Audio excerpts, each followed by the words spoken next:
シャバは随分面白いことになってるようだな。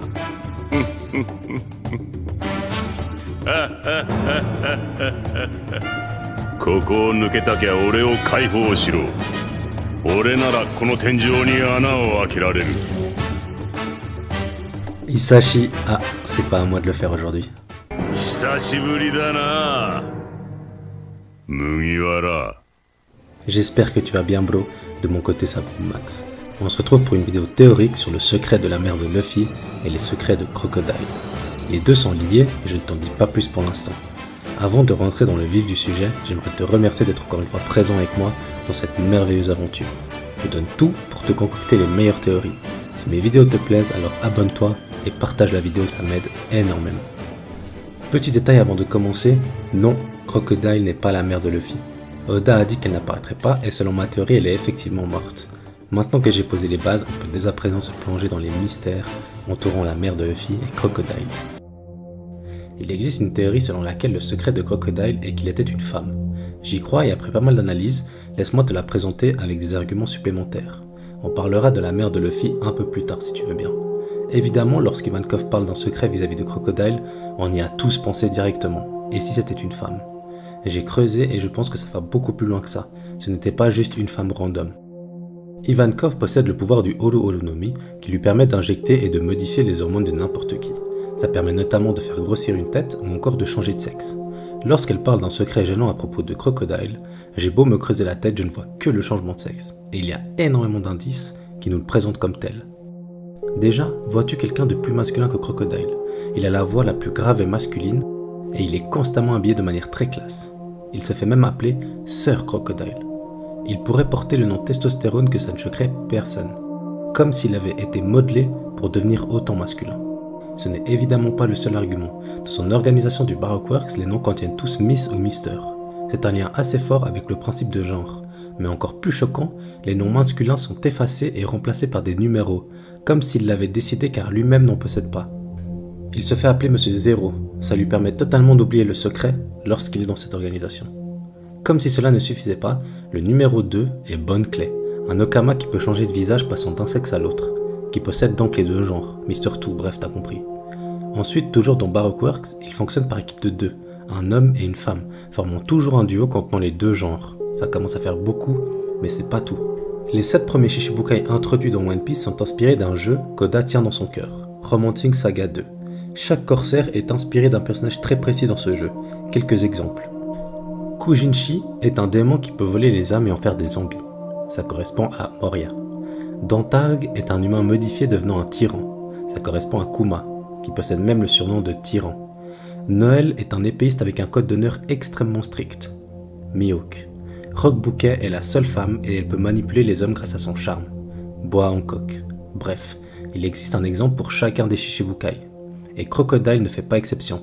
Le 7e est Vagnas, un héros avec un corps très féminin mais qui se considère comme un homme. Il soumet un peuple afin de trouver une arme, exactement comme Crocodile. Crocodile qui était donc une femme mais qui au fond se sentait homme. Et grâce à Ivankov, il a pu devenir un mâle rempli de testostérone. Cela fait encore plus de sens quand tu te rends compte que c'est à travers lui qu'on a découvert le premier Okama et toute cette histoire d'un genre. Tu te rappelles de l'histoire de Baroque Works et des duos. Crocodile a créé tout ça en hommage à sa sœur jumelle morte, car lui et celle-ci formaient un duo dévastateur sur les eaux en arrivant sur Grand Line. Ça rappelle un peu l'histoire de Anne Bonny et de Mary Read, le duo de femmes pirates qui domina la piraterie pendant quelques années. Il y a énormément de clins d'œil à de réels pirates dans One Piece, alors pourquoi pas. Je vais essayer de te prouver pourquoi c'est plus que plausible que Crocodile est une sœur. Déjà, il a vécu une tragédie car Mr. One lui demande si le genre de cicatrice que Luffy a vécu, lorsque Ace meurt, disparaissent vite. Crocodile répond qu'il s'en est enfin remis et qu'il va pouvoir retourner dans le nouveau monde.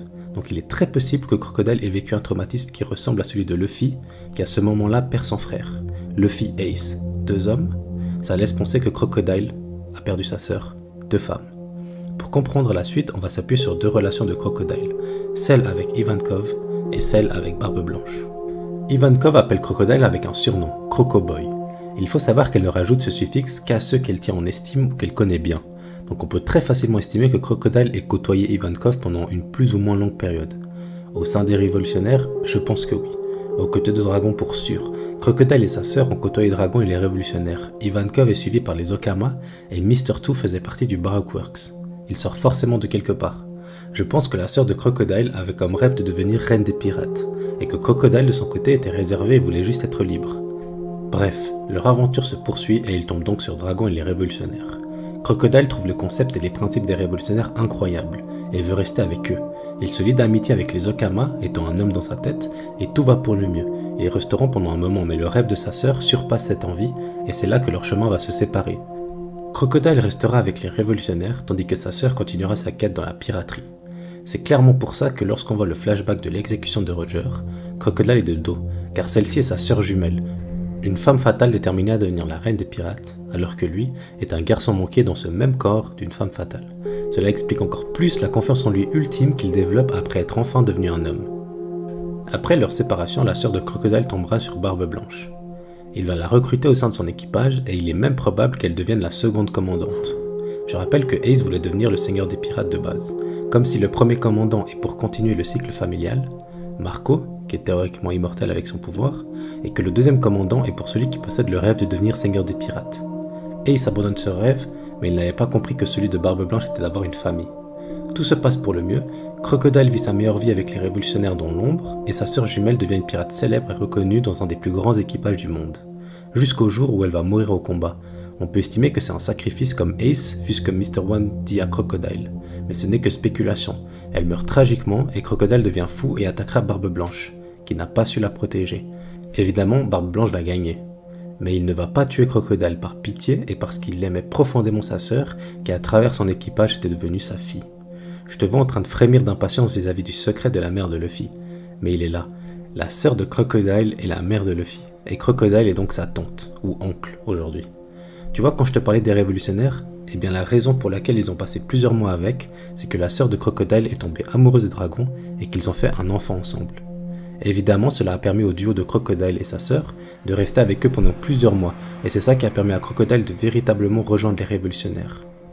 Et là, tu dois te dire que je suis fou et que Crocodile aurait essayé de tuer son neveu. Luffy a été remis à Garp et à Ice Blue lorsqu'il était un bambin. Crocodile ne pouvait pas savoir lorsqu'il l'a rencontré que c'était le fils de sa sœur. Il va l'apprendre à Marineford lorsque c'est annoncé haut et fort que Luffy est le fils de Monkey D. Dragon. Et devine ce qui se passe ensuite. Crocodile va défendre Luffy plus que n'importe qui d'autre. D'abord, il va stopper l'exécution d'Ace avec l'excuse de ne pas vouloir voir la marine gagner. Donc, il arrête l'exécution d'un membre de l'équipage de celui qu'il veut tuer. Ça ne fait absolument aucun sens.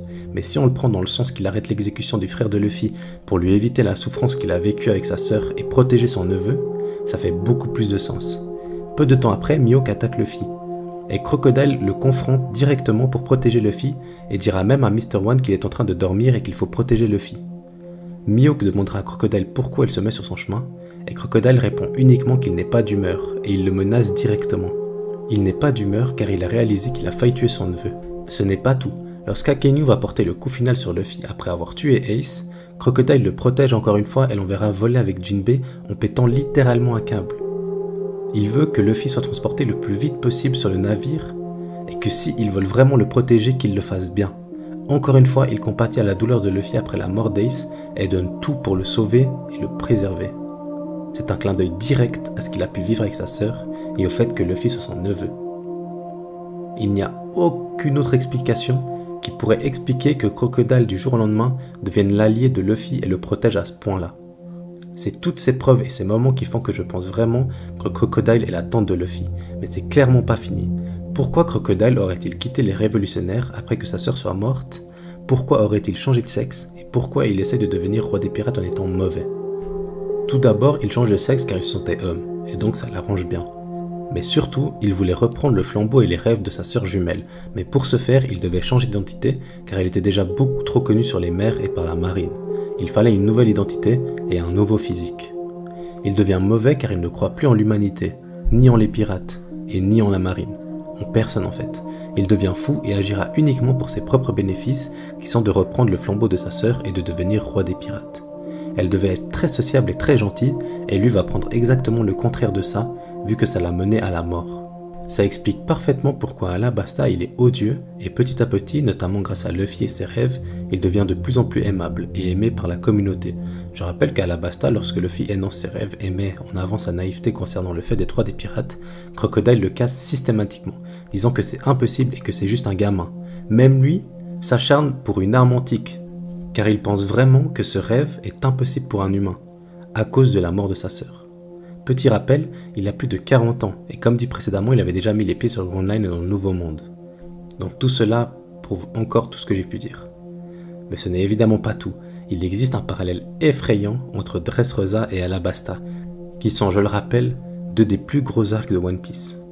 Les deux arcs ont en commun un pays influent qui finit manipulé par un Shichibukai. On y suit une princesse rebelle, et on retrouve la première apparition d'un frère de Luffy dans l'histoire. Toujours, le Shichibukai après l'arc finit en prison, et on le voit. Ça fait déjà beaucoup de similitudes, mais on peut aller encore plus loin et dire que Doflamingo avait un frère qui a été tué, et que donc Crocodile a une sœur qui a été tuée. Ma théorie s'achève ici, et j'espère vraiment qu'elle t'a plu. Si c'est le cas, abonne-toi, mets un like, et partage les vidéos, ça m'aide énormément. On se retrouve directement en commentaire pour en débattre ensemble, je réponds à tout, tu connais. Ne rate pas la suite du tournoi lundi à 18 h, il y aura des surprises. Sur ce, des bisous et prends soin de toi. Ciao ciao.